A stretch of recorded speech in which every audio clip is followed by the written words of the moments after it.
Hello everyone, welcome to our channel Tananam Tanya. ఈరోజు ఈ వీడియోలో మనం దసరా అయిపోయిన తర్వాత, అంటే దసరా అంటే అమ్మవార్లకి చాలా ప్రసిద్ధి చెందుతూ ఉంటుంది. అలానే మా ఊరిలో మా గ్రామ దేవత అంటే పంట పొలాలలో వెలిసారనమాట. అమ్మవారి పేరు ఆది పరాశక్తి. సో ఆది పరాశక్తి అమ్మవారుకి మేము దసరా అయిన తర్వాత, దసరా ఉత్సవాలు చేస్తుంటాం కదా, ఉత్సవాలు చేసిన తర్వాత మేము ఇలాగా నైవేద్యం పెడతామన్నమాట. సో నైవేద్యం పెట్టేటప్పుడు ఇలా అమ్మవారు పొలాల మధ్య, అంటే పంట పొలాల మధ్యలో వెలిసారు కాబట్టి ఊరికి పంట పొలాలకి మధ్యలో కొంచెం దూరం ఉంటుంది.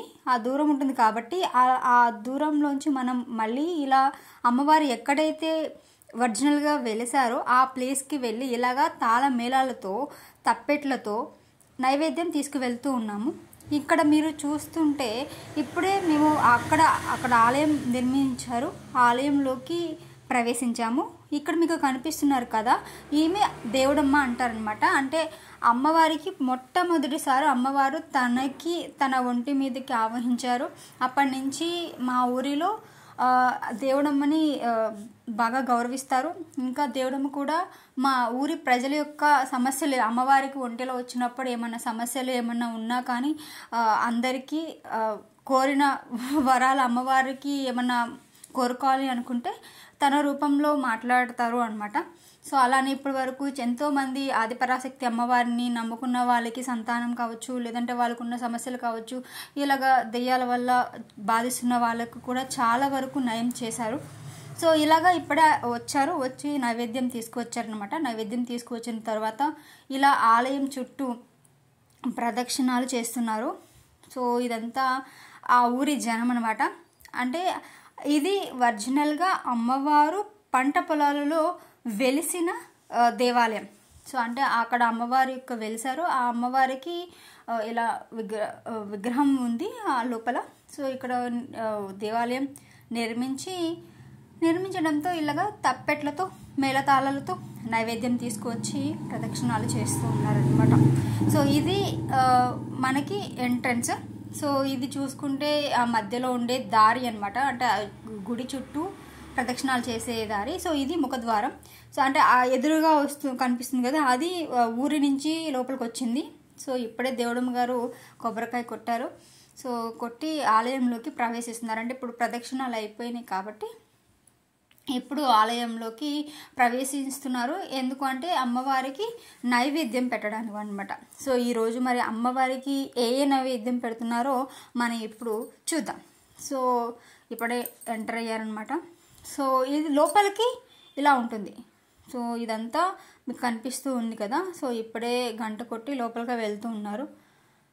అక్కడ అమ్మవారి యొక్క విగ్రహం ఉంటుంది. అక్కడ మీకు కనిపిస్తున్నారు కదా, ఆయన వీరస్వామి అంటారు.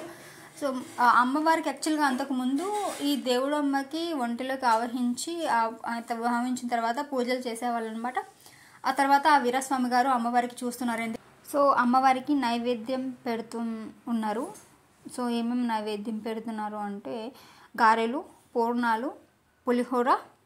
సో మీరు అంటే పూర్ణం బూరెలు అంటారేమో కొన్ని ప్రదేశాల్లో. ఇంకా దీంతో పాటుగా మనకి అమ్మవారికి ఇష్టమైన పాల తాలికలు కూడా చేశారు. సో అవి కూడా పెడుతున్నారు అనమాట. సో ఏది ఏమైనా ప్రసాదంగా పెట్టే ఏ వస్తువైనా చాలా అంటే తినడానికి చాలా ప్రసాదం, చాలా అమృతంగా అనిపిస్తుంది అని చెప్పుకోవచ్చు. సో మొత్తానికి ఇలాగా అమ్మవారికి నైవేద్యం పెట్టారనమాట. కానీ అమ్మవారికి ఆ ప్రదేశంకి వెళ్ళినప్పుడు ఆ చుట్టూ ప్రదేశాల్లో ఆ పొలాల మధ్యలో అమ్మవారి దర్శనం చేసుకున్నప్పుడు అబ్బా మనకి మనసుకి ఎంతో ప్రశాంతతగా ఉంటుంది.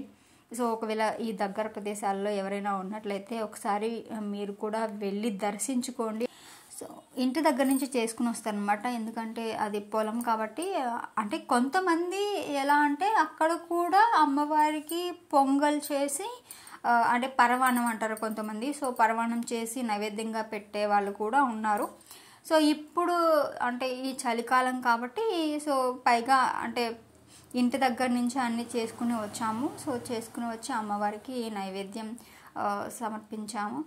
ఇది సమర్పించినప్పుడు ఇంకా ఏంటంటే ఏమైనా కోరికలు, ఏమైనా భయాలు ఏమైనా ఉన్నా కానీ అమ్మవారి దగ్గర దర్శనం చేసుకున్నామంటే నిజంగా అండి, సో మనసుకైతే చాలా ప్రశాంతతగా ఉంటుంది. ఇంకా మీ బాధలు ఎవరైనా చుట్టుపక్కల వాళ్ళు ఏదైనా సమస్యతో బాధపడుతూ ఉన్నట్లయితే ఒకసారి దర్శనం చేసుకోండి. అమ్మవారి యొక్క కృపలకు పాత్రలు అవ్వండి అని చెప్పి నేను చెప్తున్నాను. సో ఇంకా చూసుకుంటే అమ్మవారు చూస్తున్నారు కదా, సో అదనమాట విగ్రహం. సో అమ్మవారికి పూలమాలలతో ఆ రోజు చాలా అందంగా కనిపించారు, పూలమాలతో అందంగా ఉన్నారు. సో ఇదనమాట ఒరిజినల్ అమ్మవారు ఇలా వెలిసారు. తర్వాత అలాగా చుట్టూ ఆవరణం అలాగా కట్టించారనమాట. సో ఇది దేవుడు గారు నిమ్మకాయలు అవన్నీ తీసుకొచ్చారు, అవన్నీ కూడా అమ్మవారికి సమర్పించారు ఆ రోజు. ఏది ఏమైనా మనం ఒక్కసారి దేవాలయంకి వెళ్తే ఆ యొక్క అనుభూతే చాలా డిఫరెంట్గా ఉంటుంది. సో ఇక్కడ అమ్మవారికి మనం సమర్పించుకుంటున్న గారెలు, పూర్ణాలు, పాల తాలికలు, ఇంకా పులిహోరతో పాటుగా ఇలాగా మేము మా సాంప్రదాయం, మా ఆచార వ్యవహారం ప్రకారం ఇలా అమ్మవారికి భోజనం పెడతారనమాట. సో ఇది ఇలా ఎప్పుడు అంటే ఎవ్రీ సంవత్సరం, అంటే ప్రతి సంవత్సరం దసరా అయిన తర్వాత ఇలా అమ్మవారికి నైవేద్యం తీసుకుని వెళ్తాము మెలతలాలతో. సో ఇది అక్కడ అంటే ఒకవేళ ఆ ప్రదేశంలో ఎవరైనా ఉన్న వాళ్ళకైతే ఇదంతా తెలిసే ఉంటుంది. సో ఒకవేళ కొత్తగా ఎవరైనా ఈ వీడియోని చూస్తున్నట్లయితే మీరు కూడా ఒకసారి వీలున్నప్పుడు దర్శనం చేసుకోండి. ఇదనమాట. ఇంకా తర్వాత భక్తులు ఉంటారు కదా అమ్మవారి కోసం చూడడానికి వచ్చిన వాళ్ళు వచ్చేసి వాళ్ళు ఎవరికి ఇష్టం వచ్చినట్టు వాళ్ళు మనం పూజించుకోవచ్చు కాబట్టి అక్కడ అమ్మవారికి కూడా పూజిస్తున్నారనమాట. సో అది కూడా మీకు విజువల్స్ ఇక్కడ కనిపిస్తున్నాయి కదా, సో ఇక్కడ మనం చూడొచ్చు. ఈ విధంగా ఆ రోజైతే చాలా భక్తి శ్రద్ధలతో మా ఊరు ఎక్కడ అంటే చక్రపాలెం అని ఉంటుంది, అంటే తెనాలి నుంచి కొల్లిపరకు వెళ్ళే దారిలో మధ్యలో ఉంటుందన్నమాట ఒక గ్రామం. ఆ గ్రామంలో ఆదిపరాశక్తి ఆ గ్రామానికి ఎప్పుడు కాపలాగా ఉంటుంది అని చెప్పేసి ఆ ఊరి ప్రజల యొక్క నమ్మకం. ఏ సమస్య వచ్చినా